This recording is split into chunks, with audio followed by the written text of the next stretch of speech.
Welcome back to Raj class English classes, a easy way to learn English, run by Raj Kishore.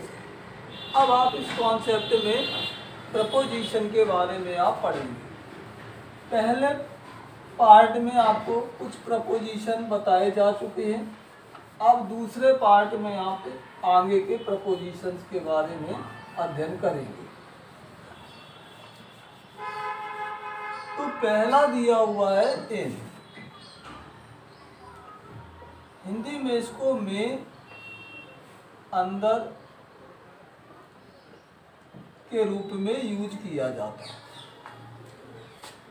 तो इनका प्रयोग तीन प्रकार से किया जाता है। पहला है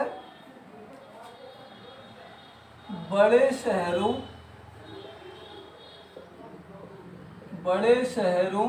व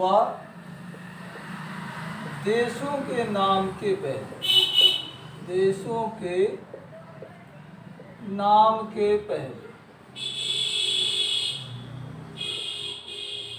तो पहली कंडीशन में हम प्रपोजिशन इनका प्रयोग बड़े शहरों व देशों के नाम के लिए करते हैं।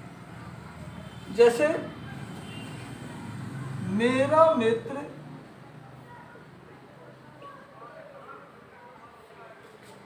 कोलकाता में काम करता है।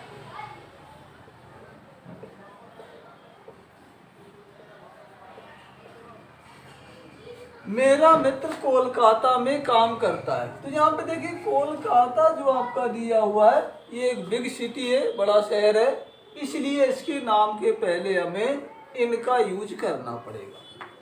तो देखिए my friend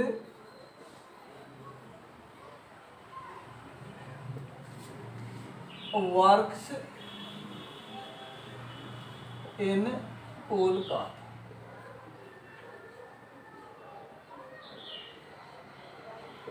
my friend works in Kolkata, मेरा मित्र कोलकाता में काम करता है। दूसरा एग्जाम्पल देखिए और एक, वह अमेरिका में एक डॉक्टर है।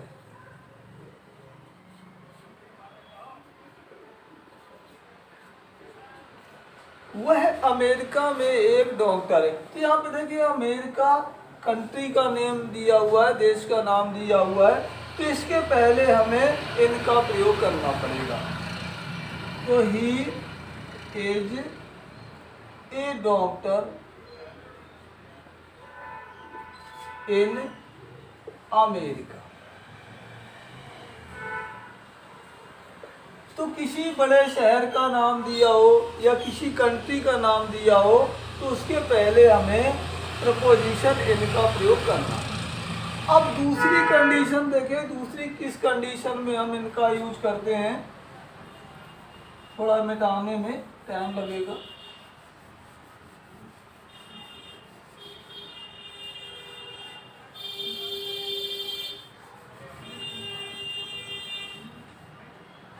दूसरी कंडीशन है कि जब कोई वस्तु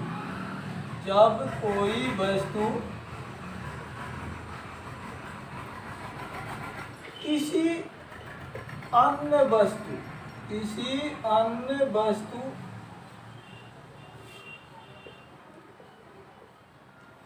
के अंदर हो।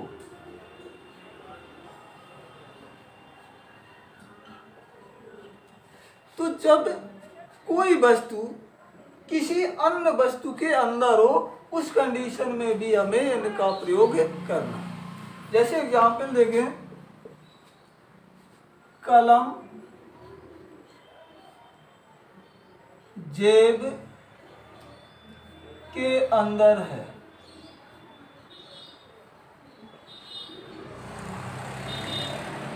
इसे हम इस तरह से भी लिख सकते हैं कि कलम जेब में, तो pen is in the pocket, pen is in the pocket. अब दूसरा एक और एग्जाम्पल देखें, मेहमान कमरे के अंदर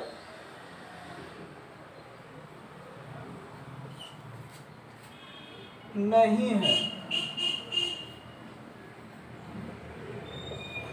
मेहमान कमरे के अंदर नहीं है, तो यहाँ पे देखें अंदर शब्द का यूज हुआ है, चाहे हम अंदर करें या हम इस तरह से भी कह सकते हैं कि मेहमान कमरे में नहीं है, दोनों एक ही चीज़ है क्योंकि दोनों में ही इनका यूज करना है। तो देखें the guest are not in the room. तो इस तरह से हम दूसरी कंडीशन में जब कोई वस्तु किसी अन्य वस्तु के अंदर हो वहां पे हम इनका यूज करते हैं। तीसरी कंडीशन एक और है जहां पे हम इनका यूज करते हैं, वो है, थोड़ा मिटा दूं,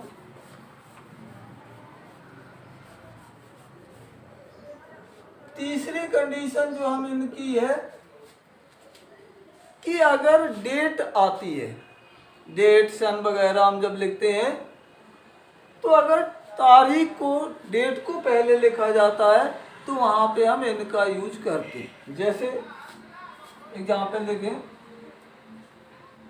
महात्मा गांधी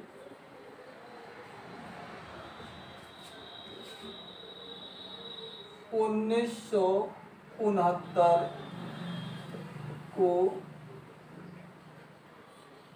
पैदा हुए थे। तारीख आ जाए या सन का नाम आए तो वहां पे हमें इनका यूज करना है। तो देखिए Mahatma Gandhi was born in 1969। तो इस तरह से हम तारीख, अगर यहीं पे तारीख हम देते थे 2 अक्टूबर 1969, तो हम यहाँ पे हम इनका यूज करते। तो इन तीन कंडीशन में हम इनका प्रयोग करते हैं।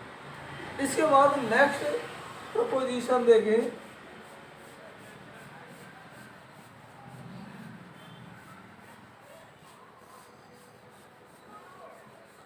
नेक्स्ट आपका प्रपोजिशन है इनटू। इसको भी में और अंदर के अर्थ में प्रयोग किया जाता है। बिल्कुल सेम वही इनका है, बस अंतर कितना है कि यहाँ पे जब कोई वस्तु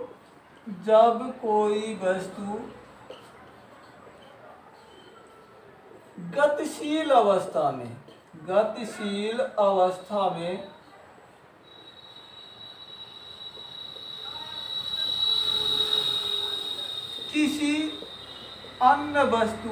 किसी अन्य वस्तु के अंदर गिरे। तो जब कोई वस्तु गतिशील अवस्था में किसी अन्य वस्तु के अंदर गिरे, जैसे एग्जाम्पल में हम देखते हैं, वह कुएं में गिरा या गिर गया। वह कुएं में गिर गया। तो जिस समय कुएं में हम गिरेंगे या कोई वस्तु गिरेगी या कोई व्यक्ति गिरेगा तो वहां पे गिरने में उसके मूविंग होगी, गति होगी। इस कंडीशन में हमें इनटू का प्रयोग करना है। तो देखिए he fell into the well, he fell into the well. अब एक एग्जाम्पल और देखिए यहाँ पे,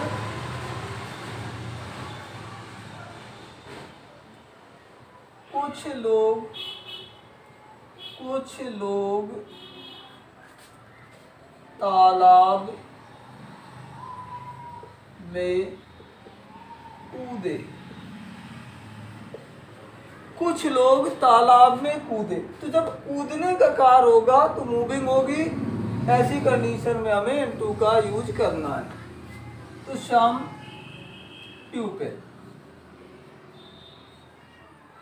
प्यूपिल, कुछ लोग, कूदना की जंप्ड है, कूदना की हो जाएगी जंप्ड। अब तालाब में तो इनटू द पॉन्ड। तो जब मूविंग अवस्था में हो तो इनटू का यूज करते हैं, नॉन मूविंग अवस्था में हो तो इन का प्रयोग करते हैं। इसके बाद आप नेक्स्ट प्रपोजिशन देखेंगे।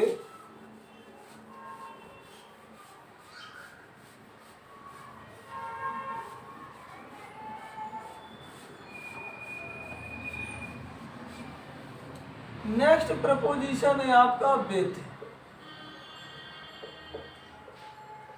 से, साथ या द्वारा।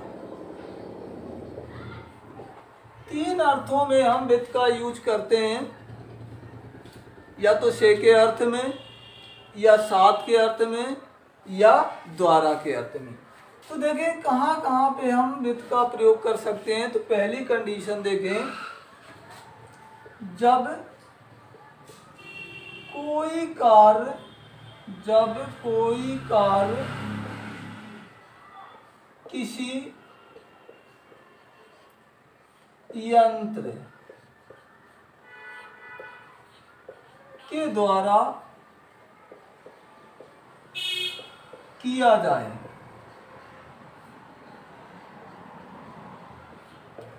जब कोई कार्य हम किसी यंत्र के द्वारा करेंगे तो वहां पे हमें विथ का प्रयोग करना है।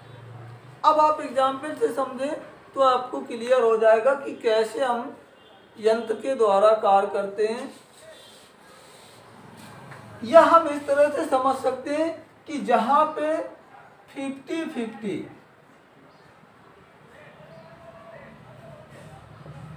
का कार्य हो, यानी साधन के द्वारा, यंत्र के द्वारा 50% कार्य हो और 50% का कार्य सब्जेक्ट के द्वारा हो। दोनों अकेले कोई कार्य नहीं कर सकते, यहाँ पे दोनों का 50-50 सहयोग रहता है। एग्जाम्पल के द्वारा और क्लियर हो जाएगा। देखें यहाँ पे, मैंने चाकू से सेब काटा। मैंने चाकू से सेब काटा। अब देखें, ना तो चाकू अपने आप अकेले सेब को काट सकती है और ना हम बिना चाकू के सेब को काट सकते हैं। तो यहाँ पे दोनों का 50-50 सहयोग है, इसलिए हम यहाँ पे विथ का प्रयोग करेंगे। तो I cut the Apple with a knife.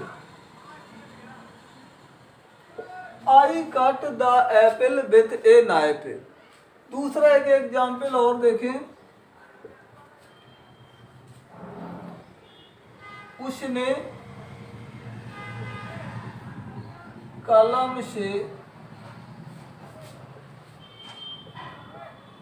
एक पत्र लिखा।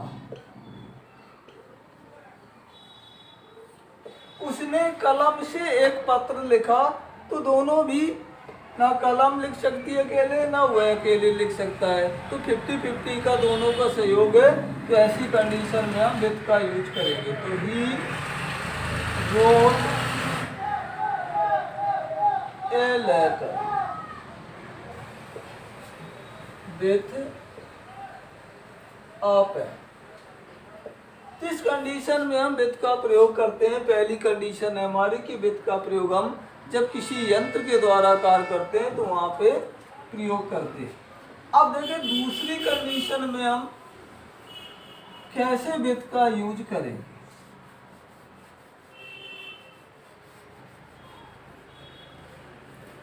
तो दूसरी कंडीशन है आपकी विथ के यूज की कि जब कोई व्यक्ति किसी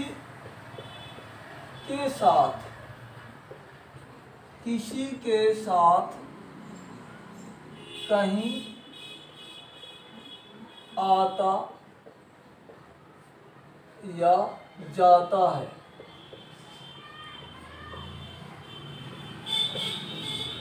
तो जब कोई व्यक्ति या वस्तु किसी के साथ में कहीं आए या जाए तो वहां पे भी हम विथ का यूज करते हैं। जैसे देखें, वह पिताजी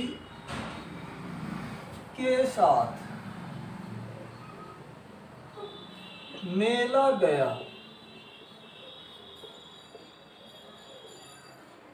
तो देखें, जब ऐसी कंडीशन आएगी कि हम किसी के साथ कहीं आते जाते हैं तो वहां पे विथ का प्रयोग किया जाता है। तो ही यानी वह पिताजी के साथ मेला गया, तो ही वेंट टू फेयर। वह मेला गया पिताजी के साथ, तो विथ हिज फादर। इस कंडीशन में जब हम कोई व्यक्ति किसी के साथ आता जाता है तो वहां पे हम विथ का यूज करते हैं। अब अगला है प्रपोजिशन आपका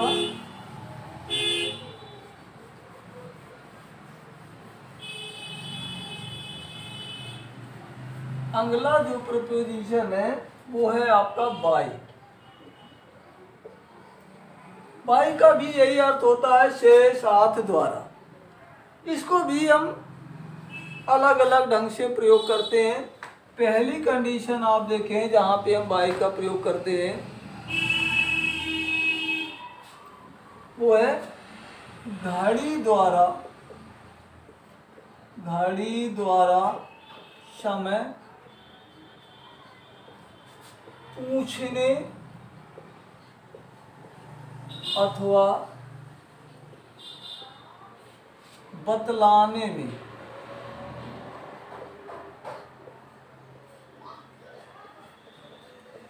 तो घड़ी के द्वारा हमसे कोई समय पूछे या हम किसी को समय बताएं तो वहां पे हमें बाई का प्रयोग करते हैं।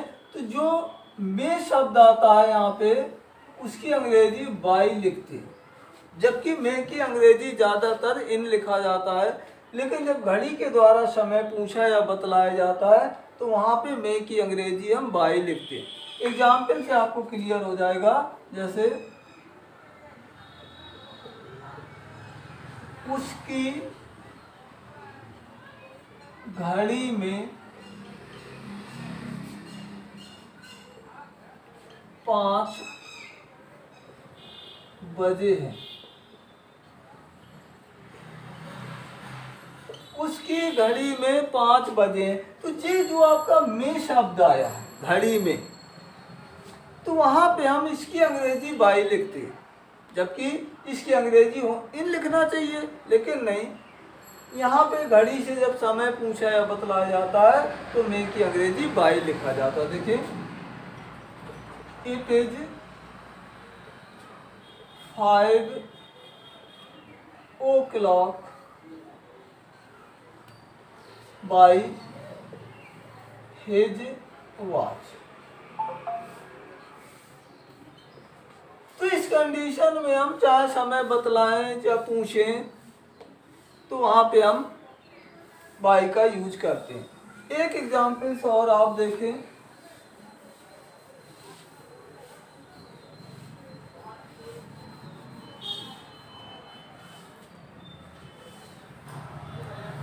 तुम्हारी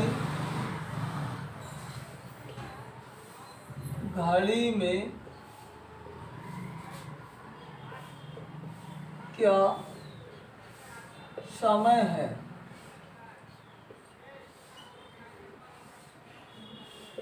तुम्हारी घड़ी में क्या समय है, चाहे हम समय पूछें या बतलाएं, दोनों बात एक ही है। उस कंडीशन में हमें बाई का प्रयोग करना है। तो what is the time by your watch.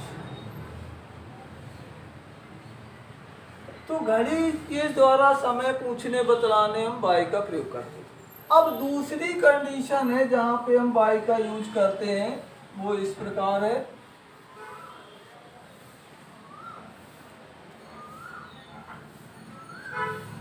जब कोई कार्य किसी साधन के द्वारा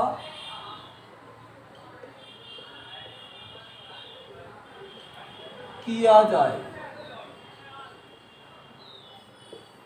तो जब कोई कार्य साधन के द्वारा किया जाता है तो वहां पे हम बाई का प्रयोग करते हैं, और जब हम किसी यंत्र के द्वारा करते थे तो हम विद का प्रयोग करते थे।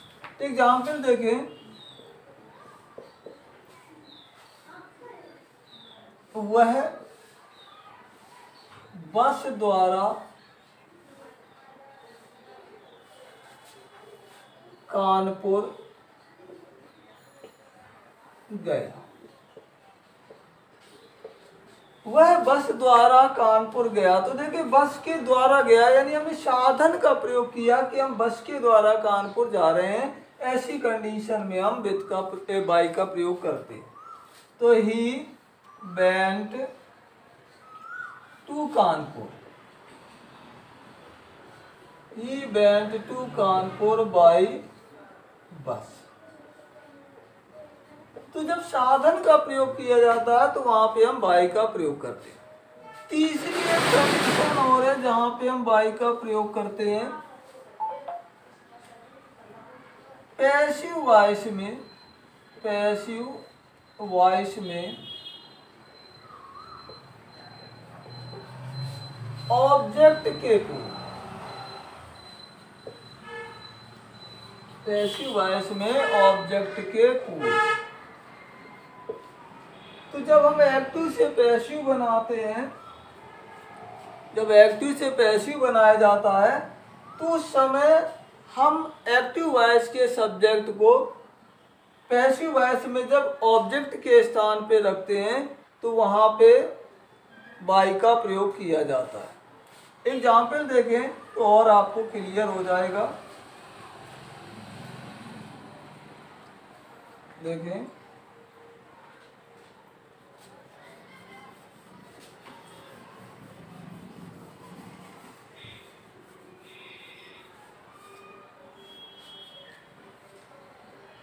राम के द्वारा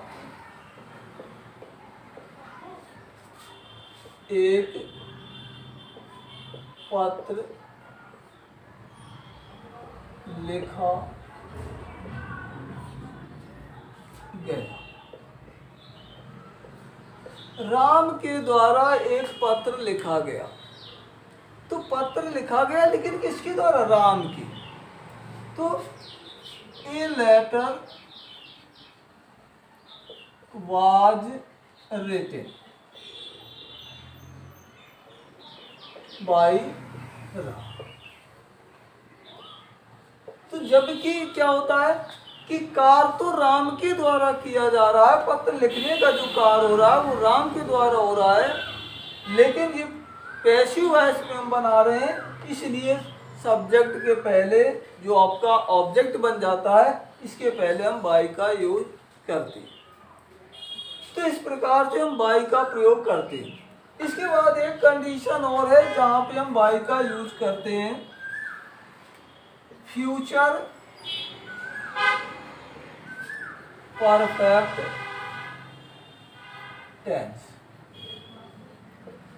फ्यूचर परफेक्ट टेंस में तक प्लस समय जब दिया रहता है तो इस तक की अंग्रेजी को हम बाई लिखते हैं। फ्यूचर परफेक्ट टेंस में जब तक के बाद कोई समय दिया रहता है तो इस तक की अंग्रेजी को बाई के द्वारा लिखा जाता है। एग्जाम्पल देखें तो और आपको क्लियर समझ में आ जाएगा।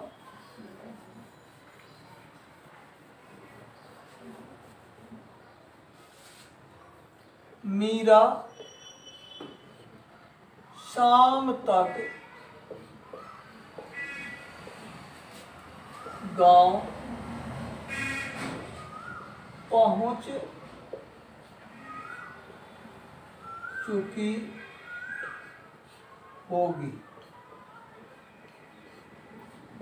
मीरा शाम तक गांव पहुंच चुकी होगी। तो ये तक जो शब्द आया हुआ है इसकी अंग्रेजी हम बाई लिखते हैं, जबकि तक की अंग्रेजी होती है टिल। लेकिन फ्यूचर परफेक्ट टेंस में टिल ना लगा के हम बाई का यूज करते हैं। जैसे देखिए, Meera will have reached to village by the evening.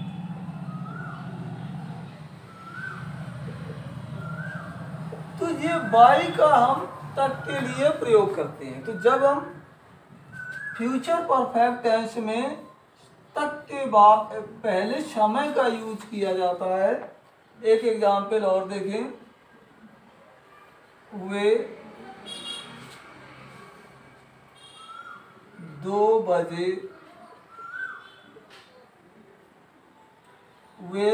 बजे तक पतंग खरीद चुके होंगे।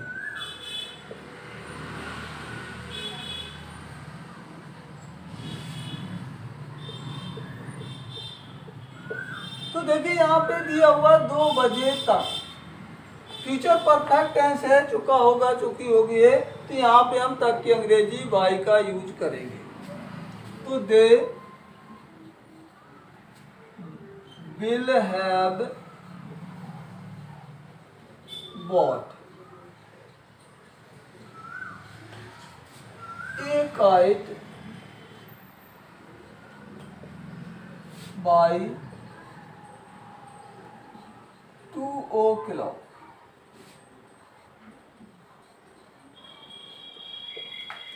तो they will have bought a kite by 2 o'clock। तो इस कॉन्सेप्ट में आपको इतना ही है। आप मेरे YouTube चैनल को लाइक और सब्सक्राइब करें और साथ में बेल आइकॉन को दबाना मत भूलें।